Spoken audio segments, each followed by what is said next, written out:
Oke, bismillahirrahmanirrahim. Assalamualaikum warahmatullahi wabarakatuh. Bertemu lagi di channel YouTube ini bersama saya Agi Eka. Dan pada kesempatan kali ini kita sedang bersama dengan Teh Dini Sri Mulyati. Sehat, Din? Alhamdulillah kan sehat. Alhamdulillah. Ini luar biasa loh, Teh Dini jauh-jauh dari Subang akhirnya bisa diketemukan lagi di sini.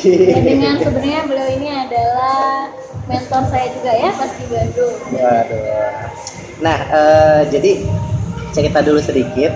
Pertama kali saya dengar Dini gitu ya, kenal Dini itu saya cukup kaget karena beliau pas di Purwakarta itu pernah bergabung menjadi salah satu jurnalis ya di media online ya berarti itu ya. Nah, boleh diceritain nggak Din dulu pertama kali bisa dengar dan kepikiran untuk bergabung itu kayak gimana sih? Pertama kali bergabung di media online itu sebenarnya tadinya itu aku gabung di sebuah kayak beasiswa gitu Kak. Beasiswa yang di dalamnya itu ada salah satu kontennya untuk pelatihan nulis. Nah, ketika orang lain itu selesai beasiswa yang sudah selesai, aku adalah salah satu orang yang ngotot pengen melanjutkan ke penulisan itu. Jadi setiap pulang sekolah itu aku selalu mampir ke tempat itu untuk bapak tolong ajari saya nulis. Dan untungnya si bapaknya itu baik. Karena yang aku mintain itu kadang-kadang enggak. Pimretnya langsung aku suruh ajarin aku nulis. Cuma kenapa bapak bisa membuat berita seperti ini? Saya pengen diajarin kayak gini. Terus waktu itu, udah kamu setiap hari Selasa mampir ya kalau udah pulang sekolah ke sini. Padahal ya setahap itu setahap beliau mengajarkan dan padahal mungkin dia ngeliat aku punya potensi masuklah akhirnya ke media ini. Itu pas SMA berarti? SMA kelas 3. Oh, kelas 3. Itu apa namanya? Pertama kali bergabung di tempatnya di mana, Bang? Sebenarnya pertama kali ya di Purwakarta. Dan kebetulan ketika itu kan peralihan dari SMA ke kuliah, aku keterima di Bandung. Ya udah pada akhirnya nerusin untuk jadi reporter di Bandung. Dan satu-satunya waktu itu. Gitu. Dan di Bandung ketemu juga sama komunitas-komunitas kepenulisan, akhirnya ya makin seneng aja. Oke. Jadi dari awal pertama kali bergabung itu langsung tempatnya di jurnalis. Awalnya konten kreator dulu. Tapi konten kreatornya tuh berita. Bingung kan? Gimana tuh ya? Gini, jadi dulu aku jadi konten kreator di berita luar negeri. Karena itu basicnya media aku media Islam, otomatis kebanyakan kontennya adalah tentang berita di Timur hal-hal yang berbau luar negeri lah ya, kayak orang ketika kelas 3 SMA mungkin yang mereka pikir apa sih tentang berita, coba aku akan kelas 3 SMA yang menarik tentang berita apa? Kayaknya dulu aku cari berita tentang game online doang. Nah, aku kelas 3 SMA sudah dituntut untuk mengetahui bagaimana konflik Mesir. Iya. Sudah dituntut untuk mengetahui siapa sebenarnya yang berada di balik konflik di Suriah. Mungkin kalau kelas 3 SMA orang ditanya siapa presiden Suriah, mereka nggak tahu gitu. Tapi kalau aku udah biasa gitu. Siapa Bashar al-Assad itu, siapa Muammar Gaddafi, itu aku tuh harus belajar tentang itu. Dan itu yang aku tulis adalah kontennya menerjemahkan dari media luar negeri menjadi berita di dalam negeri. Dan itu ternyata setelah aku teliti banyak media-media di Indonesia yang ketika mendapatkan konten berita luar negeri itu hasil menerjemahkan kan. Oh gitu, ya. Gitu. Dan itu awal banget aku nulis itu ada targetan juga. Targetnya gimana? Setiap hari itu harus nyetel berapa tulisan. Wah. Itu gini, banyak orang yang merasa kalau nulis di berita online itu kayaknya atau enggak konten di online itu gampang bisa nyari referensi di online lagi. Tapi khusus yang aku waktu itu karena berita luar negeri yang harus aku terjemahkan ke bahasa Indonesia, kayak gampang. Emang ada alatnya sih kan, ada toolsnya gitu. Kayak gampang, tapi kalau kita nggak tekun tuh nggak bisa. Gitu. Dan itu setorannya waktu itu ketika aku kelas 3 SMA itu tiga berita sehari. Ketika aku kuliah naik jadi 7 Kang. Itu setiap hari aku harus kayak gitu. Wow. Makanya orang pas di kampus tuh nggak terlalu kenal aku ketika tingkat 1, tingkat 2 itu kayak siapa sih Dini, karena aku setiap hari gitu kerjaannya depan laptop, ngumpulin 7 berita sehari, dan namanya kerja di media nggak ada libur. Oh benar ya. Dan kalau lebaran orang di media tetap aja kan dia Justru berita semua. Justru berita semua, tapi karena mungkin ya masih baik aja lah ya, karena memang ini ya udah nggak apa-apa, yang tadinya 7 jadi 4 gitu sih kan. Jadi awalnya apa sih tadi pengen? Oh ya, jadi awalnya itu aku minta sih diajarin nulis ke pinterest aku waktu itu, dan akhirnya mungkin dia cocok, teruslah terusan sampai jadi. Masih ingat nggak berita pertama yang ditulis apa? Waktu itu sih sebenarnya masih konflik soal Mesir sih, yang aku tulis, dan itu pun ya masih sangat acak-acakan. Itu 2013 ya. 2013 kelas 3 kan, aku masuk kuliah itu 2014. Itu masih Arab Spring, ya itulah. Iya sih, kan di UPI juga waktu itu rame syair untuk Mesir. Iya, betul, nyambung. Gitu. Terus itu berlangsung berapa lama tuh siklus nulis tiap hari kayak gitu? Berlangsung selama aku di sana. Berapa tahun? Hitung 4 tahun. 4 tahun ya? 4 tahun kan kayak gitu. Dan pada akhirnya kenapa aku memutuskan keluar itu di tingkat 3. Aku udah masuk ke dunia organisasi yang levelnya kalau tingkat 3 itu kan, kalau tingkat 1, tingkat 2 kan kayak dia masih staff. Nah kalau tingkat 3 itu udah jadi orang kayak ketua bidang lah, dan masuk BEM. Aduh, ini kayaknya akunya ngerasa zolim gitu. Maksudnya banyak sekali di hari-hari tertentu aku nggak bisa posting dan berlebaran gitu. Emang sih sebenarnya aku suka banget sama lingkungan kerjanya yang ketika lo nggak bisa lo ngomong dan bakal ada orang yang backup gitu. Tapi kan kalau kita terus-terusan kayak gitu, kita jadi nggak profesional nggak sih? Betul. Pada akhirnya aku memutuskan, waktu itu aku ingat banget Februari 2017. Pak, sepertinya saya udah deh sampai sini aja. Lagian sebentar lagi saya skripsi dan lain sebagainya. Dengan sebenarnya, wow, 4 tahun gitu. Wow. Luar biasa. Nah, terus biasanya orang-orang itu dua hal yang paling sering ditanyakan. Dirimu pertama dapat ide untuk nulisnya dari mana tuh? Dan yang kedua, dirimu bagi waktu dengan aktivitas lain gimana? Karena itu kan hal saling berkaitan ya. Apa namanya ya, dirimu konten hari ini udah mungkin harus mikir lagi besok harus apa lagi yang diangkat gitu. Nah, itu gimana dulu? Kalau kan tadi aku basicnya dari news ya. Kan nulis itu ada konten berita, ada juga selain berita. Kalau dari konten berita ya aku tinggal lihat aja trending hari itu tentang apa, jadi gampang nariknya. Tapi kalau misalnya selain berita, kan aku juga dituntut buat nulis selain berita. Ketika udah levelnya tinggi, udah kamu latihan lah, jangan diam di zona nyaman mulu gitu ya. Akhirnya aku coba nulis artikel dan lain sebagainya. Idenya adalah sebenarnya gini, kita itu harus memposisikan diri sebagai pembaca, jangan memposisikan diri sebagai penulis gitu. Ketika kamu sebagai pembaca, ketika kamu sebagai orang awam, kamu pengen tahu tentang apa sih? Oke. Terus sempat tuh aku diminta sama Firman buat ngisi satu kolom khusus yang emang itu tuh khusus aku yang nulis.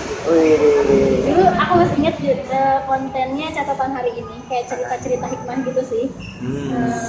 Dan dari situ itu yang berkaitan dengan ide tadi adalah ini sih kayak ngeliatin aja keseharian orang-orang sehari-hari, ngeliatin ya kalau di perjalanan apa sih yang kamu lihat, kalau misalnya ngeliat orang tua cerita apa sih yang bisa kita ambil gitu. Pernah tuh kan aku, ini lucu.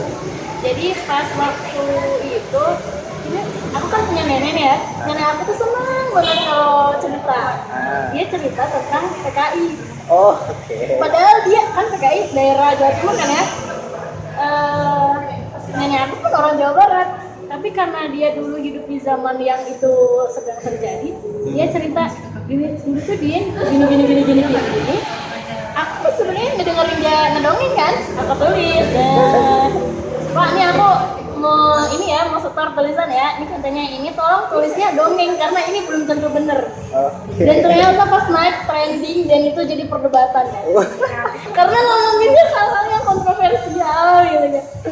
Aduh, terus di situ oh ya sudah gitu, karena aku nulis di situ cuma sekadar dongeng loh gitu, bukan sesuatu yang bahkan di situ pun dikasih catatan kalau ini tuh ya ketika itu beredarnya di koran-koran seperti ini kayak gitu. Itu bisa dari hasil diskusi, makanya kenapa aku seneng banget kalau diskusi, karena aku bisa menggali oh ternyata ini loh hikmah ketika orang yang berbicara enggak dari perjalanan. Pernah pas waktu di kereta ketemu sama orang dulu tuh masih ada kan yang suka nyapu-nyapu di kereta. Kalau sekarang mah kereta udah asik banget. Ngelihat anak kecil, oh dia anak sekecil itu udah nyapu di kereta ngapain? Apa yang ternyata mereka juga bersaing gitu antara si penyapu satu dengan penyapu lain, dan aku angkat cerita itu gitu. Dan itu juga orang mau membayar kita gitu. Kalau mencari ide, rajin-rajin membaca itu bukan berarti sekadar buku, tapi juga membaca apa yang ada di situ. Ikra ya. Terus buat bagi waktunya gimana? Untuk bagi waktunya sendiri, karena dulu emang batasin juga, ya aku nulis malam. Jadi kalau pagi sampai sore kuliah organisasi, udah itu udah malamnya ya nulis. Nanti nugasnya kapan dia tergantung gitu. Gimana ya, aku tipe orang yang kesalahannya aku juga sih, aku lebih mendahulukan dulu kerjaan dibandingkan tugas gitu. Tapi karena aku punya sisinya gini, aku nulis di media Islam, dimana media Islam itu ya giroh aku adalah dakwah. Ketika aku menolong agama Allah bakal menolong aku, dan itu banyak banget kan kayak kejadian-kejadian. Aduh, aku belum nih ini tiba-tiba dosennya nggak ada, padahal aku tuh belum ngerjain gitu. Giliran ya tiba-tiba aku kepikiran bawa buku ini, padahal belum tentu dibahas, ternyata dibahas gitu. Kayak ya udah, di situ prinsipnya adalah selama aku tetap mengerjain meskipun belum maksimal ketika itu, ya aku kerjain karena aku tahu ini aku nggak gerak sendiri nih gitu. Ini pasti ada Allah yang membawa.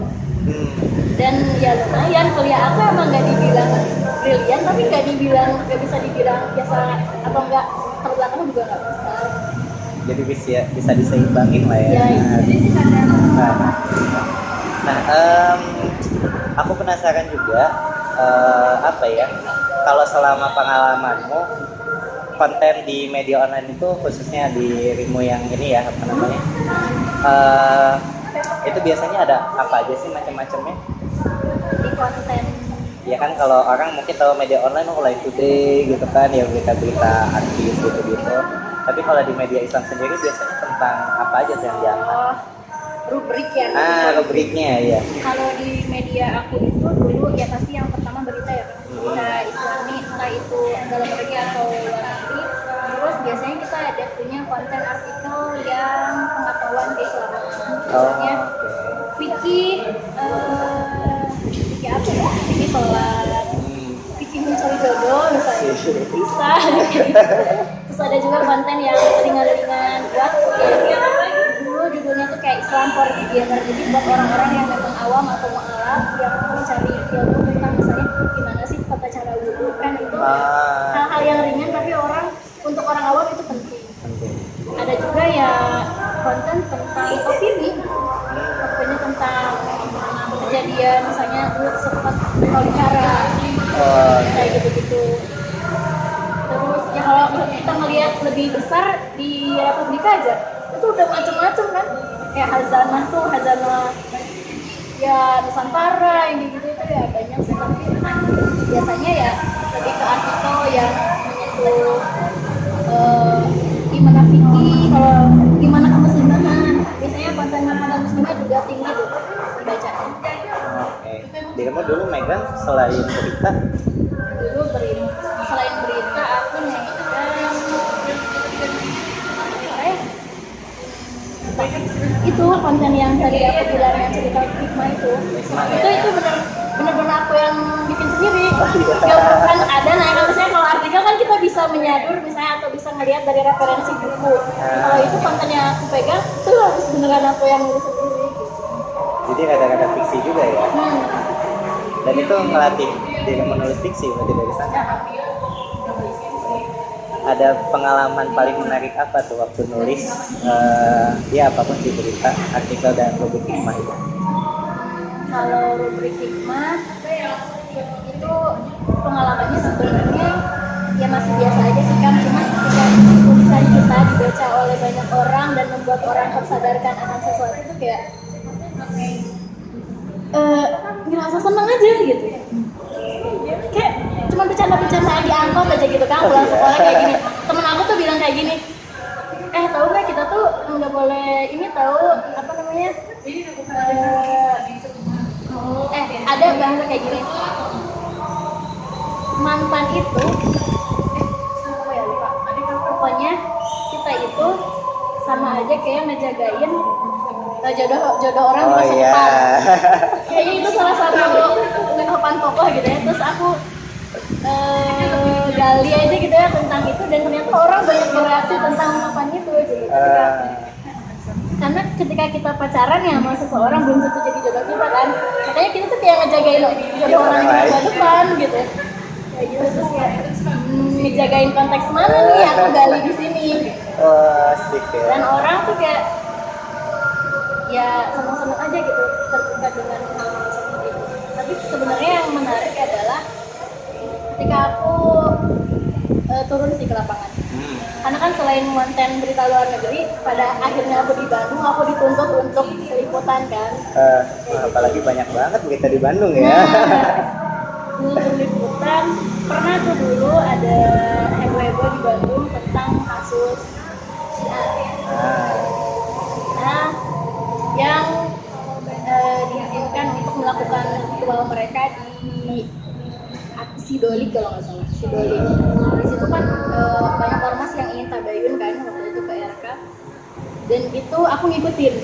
Dan kebetulan briefingnya tuh di Masjid Al-Uqwa, di Masjid Al-Uqwa, dan di situ di area Iwan. Sedangkan aku tuh akhwat ya. Dan kalau meliput pasti aku sendiri, kalau nggak berdua lah ceweknya.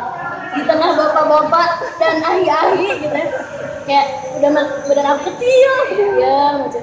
Terus aku kalau misalnya ngeliput kan pasti ada tugasnya dari tim red aku kayak dari Redpel kalau liputan. Ini liput ini. Aku datang terus aku nanya kan, Pak kira-kira ini apa? Karena aku masih belajar, Pak kira-kira ini apa sih yang menarik buat kita? Ya udah liput aja dulu, nanti kita lihat yang menariknya apa. Tapi tuh Bapak ternyata briefingnya di area Iwan gitu, saya gimana? Terus langsung Redpel aku bilang gini, ya Allah Dini, kamu tuh jurnalis, kamu nggak usah mikir gitu area Iwan atau Ahwat gitu. Ya udah pada akhirnya dengan berat hati aku masuk ke sana, dan ternyata ya di sana juga ternyata ada Ahwat yang istrinya bapak-bapak yang ada di situ. Oh ya udahlah lah itu. Dan itu pengalaman pertama aku ketemu sama pejabat wali kota langsung diterima di situ, kayak ternyata gini ya suara Ridwan Kamil yang kasih waktu itu. Waktu itu kan masih wali kota. Dan lucunya apa coba? Ketika doorstop itu kayak keluar terus langsung di depan pintu langsung gini kan ada saya wartawan. Aku kan kecil kan, orang lain melihat aku yang kayak kesusahan gitu. Saya ini HP nih, ini apa nih? Aku tuh susah kan buat berdiri. Direbut sama orang yang di belakang aku kayak sini. Terima kasih. Karena ya gitu loh. Tapi ya kecil juga kayak bisa jadi kelebihan, bisa jadi kekurangan. Ya kekurangannya ketika kita posisi desak-desakan kita nggak bisa, tapi ketika posisi di demo aku bisa nerobos ke depan dengan kondisi tubuh aku yang gitu. Lucu sih. Dan banyak juga dari sana kenal sama orang-orang media lain gitu. Kenal sama ormas-ormas. Ya intinya mah kalau nyari orang kan ormas kadang untuk kita buat diliput. Yang mereka tahu beberapa sisi Bandung karena sering ngeriput. Dulu kan Grab sama Gojek gak ada ya. Yang namanya nyasar dikit mah ya biasa lah gitu kayak gitu. Itu sih senangnya jadi jurnalis meskipun capek sebenarnya. Kali kalau kita nggak tahu nih. Iya sih, karena emang kita harus ngejar berita kan ya kemana-mana. Dan abis berita kita cari harus langsung kita tulis. Bener. Karena kalau nggak ditulis ya besok nggak sih. Iya. Oh ya, aku mau cerita yang soal apa sih? Yang yang soal tadi ya, yang soal siang. Jadi pas di tempat itu ada yang agak janggal sih menurut aku. Kalau misalnya ormas-ormas yang biasa menentang siang biasa lah ya. Ini ada geng motor kak. Monrektur lah, Rodriguez ada di situ. Wow. Ikut bertabayun ke Ridwan Kamil waktu itu. Aku bilang kan ke Rata, ini ada geng motor ya. Yaudah dia liput-liput ya. Geng motor, nih Ahmad, ini geng motor. Assalamualaikum dari Monrektur ya? Bukan dari Brigis, oh itu. Iya, boleh minta waktunya sebentar nggak? Saya dari ini mau wawancara tentang ini. Sayangnya aku wawancara kan di situ udah wawancara. Ternyata aku menemukan, wah ternyata mereka tidak seperti yang orang ini. Oh ternyata mereka juga punya perubahan pola sikap. Waktu itu dia cerita kalau sebenarnya geng motor di Bandung itu udah dididik sama MUI setempat. Waktu itu kayaknya sih Alati kak. Jadi setelah aku searching orang yang aku wawancara waktu itu sekarang jadi tim komandonya di Alati. Kan aku masih ingat Kang Diki kalau nggak salah. Itu kayak oh ternyata Bandung udah lebih baik lah gitu dengan kondisi geng motor yang brutal waktu itu. Dan sampai si geng motornya mau ikut peduli dengan isu-isu keislaman seperti ini kayak gitu. Dia bilangnya gini waktu itu, kalau misalnya kita orang yang punya kekuatan seperti geng motor tidak ikut andil menjaga akidah gitu ya, bahasanya tuh udah menjaga akidah kan gitu. Ya bahaya sih. Banyaknya yakin saat itu juga viral dibaca lebih dari 200.000 untuk zaman itu 2014 tuh luar biasa. Nah itu kepuasan tersendiri sampai teman-teman Facebook aku tuh nge-screenshot dan memviralkan lagi meskipun mereka nggak tahu yang nulisnya itu aku gitu ya, tapi aku kayak tulisan gue tuh yang di-share gitu. Itu kayak ya suatu kebanggaan kepuasan sendiri lah gitu. Gak sia-sia nih aku capek-capek di orang perhatian gitu. Udah ya, soalnya namanya nulis kayak gitu kan jatuhnya memang apa istilahnya ya buat amal jariah kita juga kan ya. Kalau kita nulis yang aneh-aneh kan itu juga bahaya. Jadi kalau untuk kalian, kalau jurnalis itu biasa suka identik sama kata bad news is good news kan. Buat kalian gimana memandang itu? Khususnya buat dirimu lah. Enggak selalu bad news itu good news, apalagi kalau dari perspektif Islam ya kita akan menyampaikan kalau misalnya kan ada satu hadis yang menyatakan ketika ada dua kabar itu, ada kabar baik dan kabar buruk, Rasulullah itu selalu memberikan yang pertama adalah kabar baik dulu, baru kabar yang kurang baik.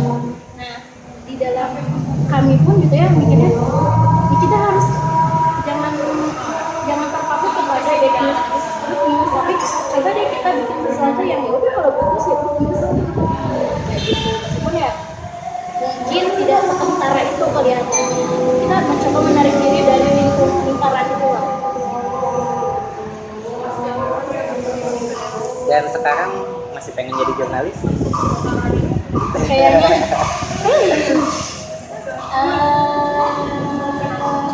atau ada ini nggak ada sih, aku kayak mikirnya gini setelah melewati 2 periode pemilihan presiden di mana media sangat memiliki peran penting, aku kayak merasa ketika aku menjadi seorang yang aktif di media, aku akan menjadi seperti apa? Apakah aku akan mewarnai media atau justru pemikiran aku yang diwarnai oleh media itu? Karena kan semua media itu pasti punya sudut pandang. Jadi kalau sekarang keinginan untuk nulisnya kayaknya lebih bergeser dari jurnalis ke hal-hal yang sifatnya pemikiran, isu tertentu. Berarti kalau di sana ada kayak program kontributor gitu? Ada. Syaratnya apa tuh kalau mau? Kirim ke email sih biasanya. Email ya. Dan kita juga baca kalau memang ini invite-nya bagus buat membaca, ya kita pasti baca. Dulu sih ya, karena saya sekarang sudah tidak di sana. Ya sengaja mungkin ya kurang lebih kayak gitulah gambarannya ya. Tapi intinya gini sih, kita harus tahu karakter si media itu gitu. Oh, Dia punya slogan apa? Misalnya kalau Kompas atau apa ya, Tempo yang dia slogannya itu merayakan perbedaan. Ya berarti konten-konten yang akan masuk ke media itu adalah ya bagaimana mengemas perbedaan itu menjadi sesuatu hal yang menarik. Ada juga misalnya media yang slogannya apa kita ya tulisan kita pun itu bisa menyesuaikan dengan slogan itu.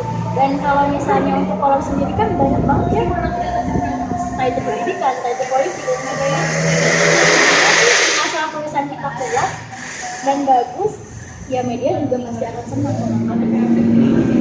oke.